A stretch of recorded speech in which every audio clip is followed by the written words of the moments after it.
Hello प्रिय विद्यार्थियों, good morning. आज हम प्लेटो के साम्यवाद के बारे में बात करेंगे। प्लेटो का साम्यवाद।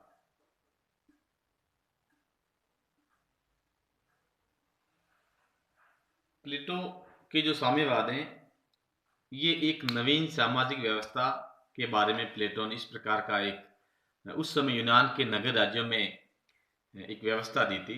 और प्लेटो ने इस प्रकार की जो शासन व्यवस्था है, यानी कि साम्यवाद की जो व्यवस्था है, वो अपनी जो पुस्तक रिपब्लिकन में इसके बारे में भाषित की थी।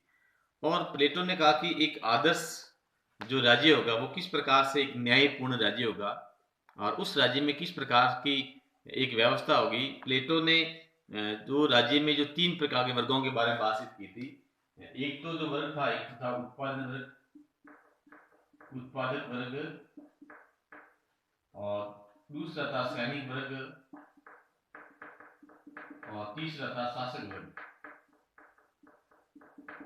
ये समाज के जो 3 वर्ग थे, प्लेटो ने इन तीनों वर्गों को व्यक्ति के आत्मा की गुणों के आधार पर इसका निर्धारण किया था। उसने कहा था जिस व्यक्ति के मन में जो तृष्णा हो, हमेशा एक लालसा की भावना पैदा की जाती है, इस प्रकार का वर्ग होगा वो उत्पादक वर्ग में आएगा, जिसमें व्यापारी है, कृषक है, मजदूर है, लोग आएंगे। उसके बाद में जो व्यक्ति साहसी होगा, बलिष्ठ होगा, जिसमें शौर्य होगा, इस प्रकार के जो तत्व पाए जाने वाले व्यक्ति होंगे वो शासक वर्ग या सैनिक वर्ग में स्थान ग्रहण करेंगे।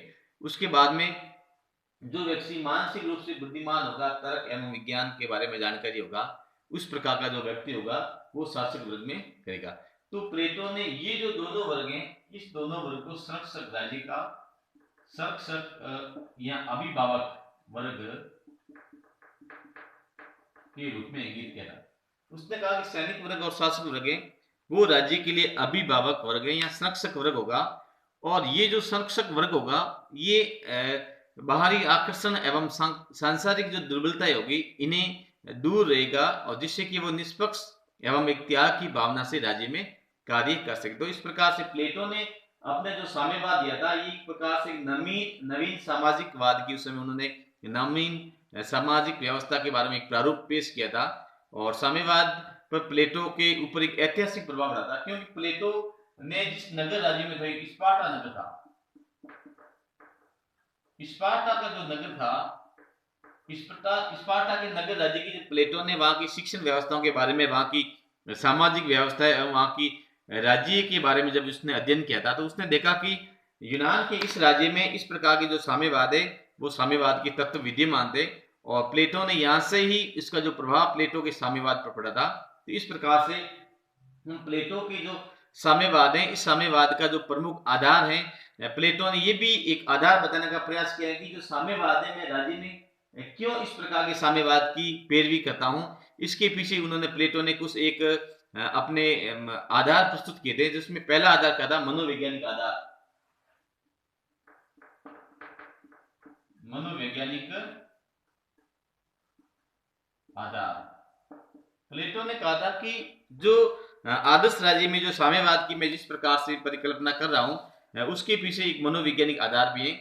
प्लेटो कहता है कि संपत्ति एवं परिवार शासक वर्ग को भ्रष्ट एवं संकीर्ण मनोवृत्ति का बनाता है। प्लेटो कहता है कि अगर कोई शासक होगा, अगर राज्य में कोई शासक होगा, तो शासक के पास में, अगर उसके पास में कोई निजी परिवार होगा या इसके पास में किसी प्रकार की निजी अगर कोई संपत्ति होगी, तो ऐसी स्थिति में उसके मन में कहीं न कहीं पर उसके मन में भ्रष्टाचार के बीजारोपण हो जाएंगे, उसके मन में भ्रष्टाचार की व्यवस्था आ जाएगी। इसलिए प्लेटो ने कहा कि इस प्रकार का जो व्यवस्था होगी, तो प्लेटो ने कहा कि एक प्रकार से मनोवैज्ञानिक आधार पर अगर ये जो संरक्षक राज्य का जो संरक्षक वर्ग है, इनके दिमाग में इस प्रकार की उपज तय हो जाएगी कि हमारे लिए राज्य की ओर से जो हमें सुविधा चाहिए वो सुविधा हमें राज्य की ओर से मिल जाएगी। उसके अलावा हमारे पास में किसी भी प्रकार का न तो हमारे पास में निजी संपत्ति होगी, न हमारा निजी परिवार होगा, न हमारे पास में किसी प्रकार की निजी संपत्ति होगी। तो ऐसी स्थिति में वो वर्ग, ये वर्ग हो गए, ये राज्य के लिए एक निष्पक्ष रूप से कार्य करेंगे, राज्य की सेवा के रूप में कार्य करेंगे। इसलिए प्लेटो ने कहा कि भ्रष्टाचार मुक्त राज्य की व्यवस्था किस प्रकार हो, आज हम देखते हैं कि लोकतांत्रिक शासन व्यवस्था में हम देखते हैं कि आज हम अधिकांशतया कई ऐसे शासक है या कई ऐसे जो बड़े-बड़े जो इस प्रकार के लोग से जुड़े हुए हैं, तो वो देखते हैं कि किस प्रकार से भ्रष्टाचार में जो लिप्त पाए जाते हैं। तो ये उस समय एक प्लेटो की सोच थी कि जो शासक वर्ग होगा या सैनिक वर्ग होगा, उसमें भ्रष्टाचार नहीं हो और वो उनकी जो विचार है वो संकीर्ण विचारधारा नहीं हो। दूसरा वो कहता है कि इसके पीछे एक राजनीतिक आधार भी है। दूसरा वो कहता है राजनीतिक आधार।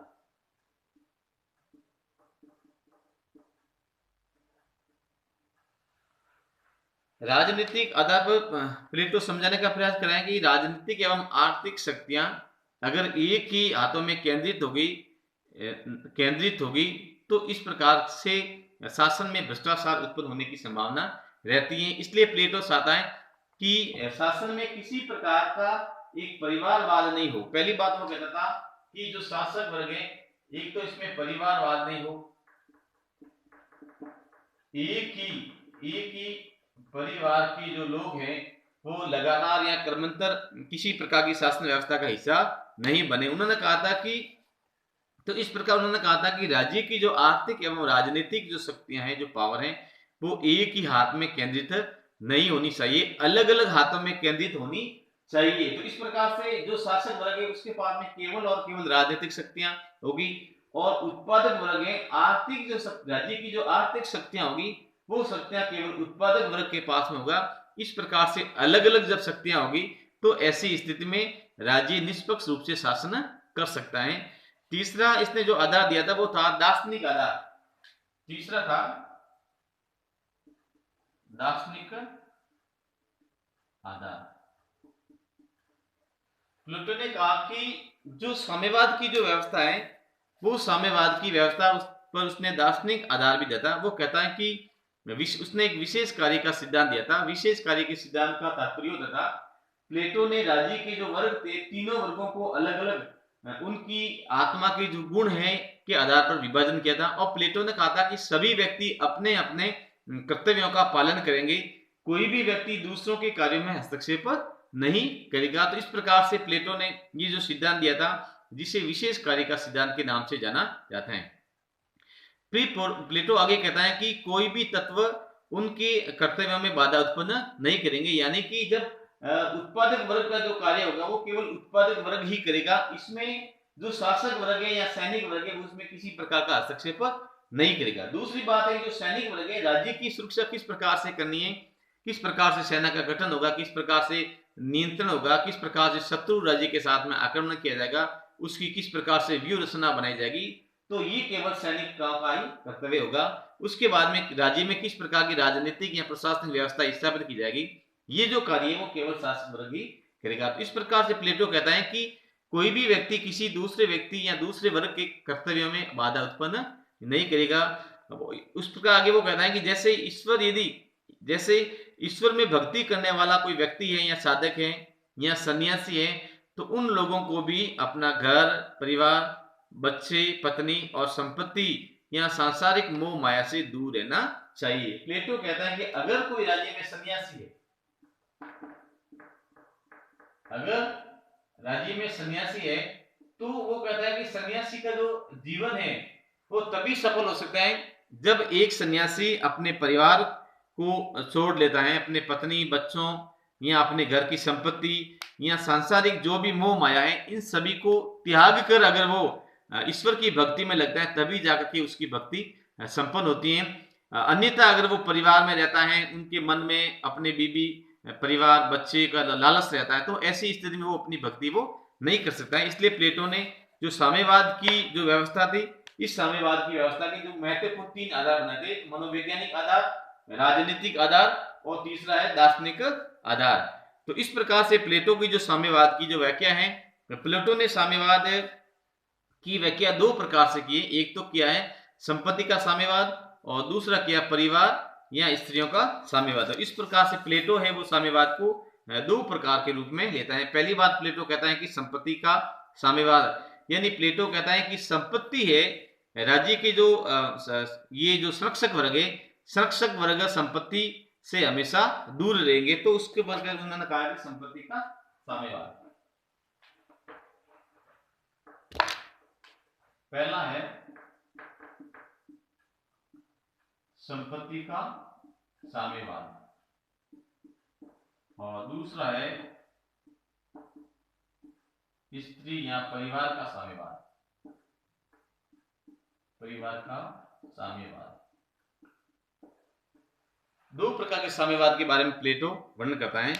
प्लेटो संपत्ति के साम्यवाद के बारे में कहता है कि प्लेटो ने शासक एवं सैनिक वर्गों के लिए संपत्ति का निषेध किया है। यानी कि प्लेटो ने कहा कि राज्य का एक अभिभावक वर्ग है और अभिभावक वर्ग को किसी भी प्रकार की संपत्ति रखने का अधिकार नहीं होगा।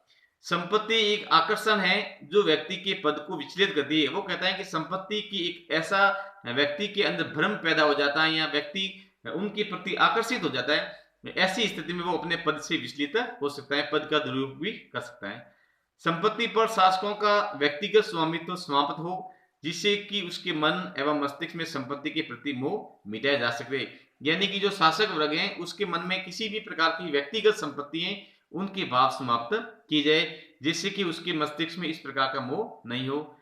शासक एवं सैनिक वर्ग निजी संपत्ति के अधिकारी नहीं होंगे। भूमि तथा उसकी पैदावार केवल उत्पादक वर्ग के ही शामिल होंगे। यानी कि जमीन पर जो उत्पादन होता है उस पर जो अधिकार है वो केवल और केवल एक किसान या कृषक वर्ग को ही होगा।